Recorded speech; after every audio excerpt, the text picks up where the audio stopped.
Okay, Washington State Governor Jay Inslee, he just made his big official announcement recently that he will not be running for a fourth term as Washington State Governor. In his opinion, he's done about as much damage as he can do in 12 years, and he basically plans to move into more lucrative pastures. His handlers have struggled to find a place for him in D.C., but nobody really wants to deal with him, so it's going to be worth watching where he actually hopes to extract the most taxpayer cash next. But at least Washingtonians are about done with this guy. So the bigger question, of course, right now is what happens next. So let's talk about the contours of the Washington State governor's race in 2024 and how this race appears to be shaping up already before Inslee's very forgettable press conference has already faded away. Now, before we get into the governor's race and the post, I want to talk about this post-Inslee era of Washington State. I want to remind you to like and share this video. Go down below and do that. I'd also greatly appreciate if you hit the subscribe button, which is also down below. It actually costs you nothing but a few seconds of your time. But it does help these kind of heavily shadow banned videos get just a little bit more visibility. Additionally, if you want to leave a comment down below because you think I missed something or you disagree with me or you're just a bit bored, feel free to do so. I try to read all the comments and I'm pretty active in responding most of the time. Finally, you can share this video with others who might appreciate the content. You can text them, you can post it in social media, you can email a link. There's lots of ways to share the truth, and every little bit actually helps us grow our audience. Even if big tech wants to censor us for now, you can help change that. So now back to Inslee's swan song and the long knives out that are going to be coming out right now in the Washington State governor's race. First, it should be obvious that at least two other major Democrats who currently hold state-level offices are almost certainly planning to jump into this race. The first is Washington State Attorney General Bob Ferguson. In fact, he's already done a video about this. And of course, he's a frequent focus of videos on this channel. Plus, I've written a few articles about him in the past, and he deserves more. The second is Washington State Commissioner of Public Lands, Hillary Franz. So it appears likely that between Ferguson and Franz, we will have at least two more common F words in the Washington State political vocabulary, at least for the next 18 months. That's for sure. Now, I realize that Washington State's political class certainly deserves an F on most things, but that is a topic for another time. Now, under Washington state law, you can only run for one office at a time, and this means that both A.G. Ferguson and Public Lands Commissioner Hillary Franz will be vacating their current statewide seats, which means that the position of Washington State Attorney General and Commissioner of Public Lands, they're both going to be open seats in 2024 with no incumbents in office.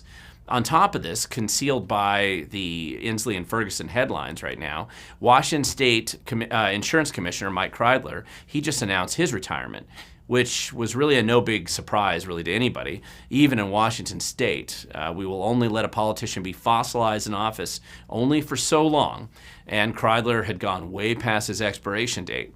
And while few will even notice or even realize that he's gone, it still creates an additional obvious vacancy in another statewide office. So it's been a while since we've had so many statewide political office open seats at the very same time without incumbents. So change is certainly coming in 2024, absolutely no matter what. Now, the question, of course, is whether this change will be for the better or for the worse. And ultimately, that's going to be decided by the voters, or more accurately, the ballot harvesting operations in this state. So now's the time to start fluffing up those voter rolls. Get every conservative you know in Florida, Texas, Mexico, or Idaho, and have them change their residency for at least just a few months next year to a park or a street bench or a drug camp in Washington State.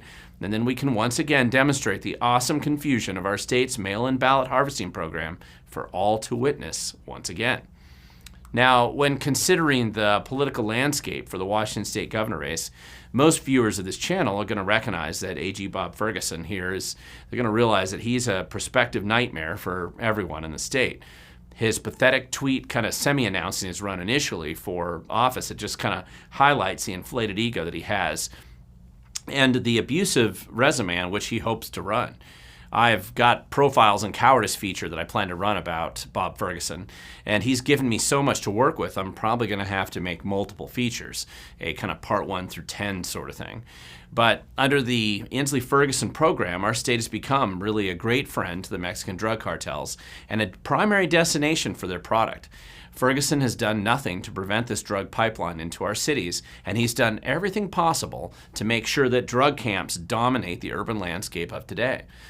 So expect Ferguson to kind of preen about his billionaire-supported and funded anti-gun, pro-violent criminal campaign and how he will be accepting the millions of dollars from every billionaire from Soros to Bloomberg to Washington's own Nick Hanauer, which he can then scrounge up.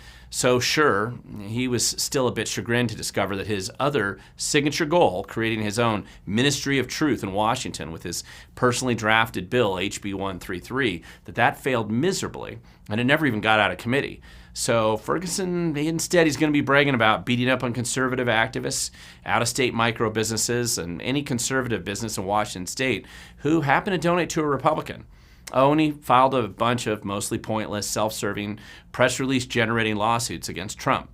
He never filed these suits against the feds, even though many policies were worse or the same when a Democrat was president, of course, but hardly a profile in courage, but it's certainly a friend to drug cartels. He's government corruption at all levels, billionaires, and then a total censorship of you and I, the people. Now, Hillary Franz, as the other leading Democrat likely in this race, to be fair, the Washington State Public Lands Commissioner is sort of a backwater state office. It's similar to the insurance commissioner position. Even though this is actually a pretty important position in our state, they're responsible for managing, or more accurately, kind of mismanaging millions of acres of public land, mostly forest land. And usually this elected office only gets media attention when these acres of forests are burning during fire season in the summer. Otherwise, the public generally ignores this office and whoever's sitting there warming the seat. So one thing to keep in mind about Franz, she was originally groomed to run for this position by the wealthy and kind of enviro greenie crowd in Seattle a number of years ago. She actually comes from the wealthy enclave of Bainbridge Island, where she served in a local elected office and then went to work for FutureWise, which is the organization most responsible for harming rural communities and urban neighborhoods really throughout our state, kind of with their central planning fads and obsession with litigation. Her original task was to actually take out Peter Goldmark, who was the previous Democrat Public Lands Commissioner, who was also, he actually ran originally as a left-leaning enviro kind of crazy guy, but once he got into office, the hardcore enviros didn't believe that he was crazy enough.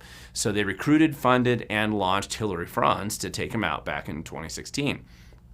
Now, Goldmark was independently wealthy, and he really didn't want to deal with the drama, fight his friends, or really hassle with the campaign. So he kind of abandoned ship and he let Franz just walk into the job. So the challenge in this position is to really do anything significant that anyone even notices that you were there. It's just very tough. So now both Franz and Ferguson, they had planned to run for governor originally in 2020, but Inslee kind of put the squeeze on them to drop out of the race back then, which I've discussed before in other videos. So they have both been planning for this shot at the governor's mansion for quite some time, for a long time now. So right now, the fight is on, and they're both engaged. In fact, Franz is already forcing the Public Disclosure Commission to prevent Ferguson from kicking in massive cash from his surplus accounts. And this is just the first skirmish in what will most certainly become a pretty ugly campaign. And you're going to be able to actually see which camp the corporate government media folk are in by watching how they write their articles about these guys. Both Ferguson and Franz have been courting the traditional media for some time, and eventually they're going to have to kind of decide who's on which side. Now, to be fair, right this minute, the Republican candidates for governor are an afterthought, at least right now. Now, that might change soon, but for now, nobody's really that focused on this race. And with the two F words duking it out in epic, well-funded, and well-connected fashion, I doubt the corporate media is going to pay any attention to the Republican program for probably the next 6 months or so. I mean, this is actually a real opportunity for Republicans to get legitimate candidates to run for these statewide offices, and not just the governor's race, but all the others. I mean, lately, the Republicans, though, have tended to take one of three approaches. First, I would say the most common operation and the approach to running these races is to flood the zone with a bunch of inexperienced candidates who can't raise money and see if anyone can actually get out of the scrum and onto the final ballot in the general election. In a race like the governor's race with two major Democrats duking it out, it does mean that there's a good chance in Washington State's top two jungle primary system that no Republicans can make it through the primary. And again, this only happens if Republicans decide to flood the zone. And if you don't know what the top 2 primary system is, I'll link to my video on this subject down below. I encourage you to watch it so you better understand. But now, this has kind of been understandably very frustrating, both to the Republican leadership, and I've heard that they may try to have a grassroots endorsing process scheduled for next year, in April, I believe, which will be about a month before the official filing week in May. And that might work to kind of get a Republican out of the primary and into the general election, but we're just going to have to see if that can be done. Now, keep in mind, the Republicans do seem to have self-destructed this way in the state auditor's race, for example, just in 2022, where 4 Republican candidates decided to cancel each other out, ensuring that no Republicans made the final ballot. They did it previously as well in 2020 when 5 Republican candidates canceled each other out in the lieutenant governor race. And at the very same time in 2020, they also did it in the 10th congressional district where 7 Republican candidates canceled each other out. And also, of course, in the 47th leg district race in 2022 where 3 Republican candidates canceled each other out. So the Democrats, they've done this before as well, in 2016 in the state treasurer's race being really the best example. But they're a bit more disciplined when it comes to who runs for these offices. This is one of the problems I think Republicans have. Despite that, I actually believe that there are some real opportunities to bring real change to Washington State, basically this year and this next year in 2024. But it will probably require the Democrats to keep up their infighting and the Republicans to show a previously undiscovered reservoir of just competency and modern campaign strategy. For prospective candidates, we really need people who are not going to be running self-immolation ego projects or just because somebody asked you to run for office. Here's a quick pro tip for you. Everyone asks you to run for office if you talk about politics. I mean, for the last decade, I get asked at least weekly, if not daily. And that doesn't make it a good idea or one that is likely to succeed. Instead, you should be serious, thoughtful, and realistic and plan it out in advance before taking that step to run for a major position.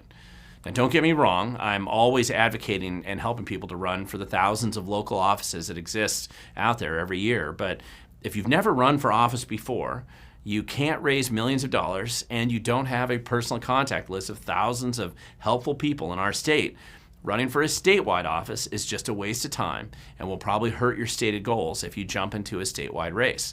Now, local races, very different story. But you're not a serious candidate for statewide office in our state if you don't really have some of those other criteria there.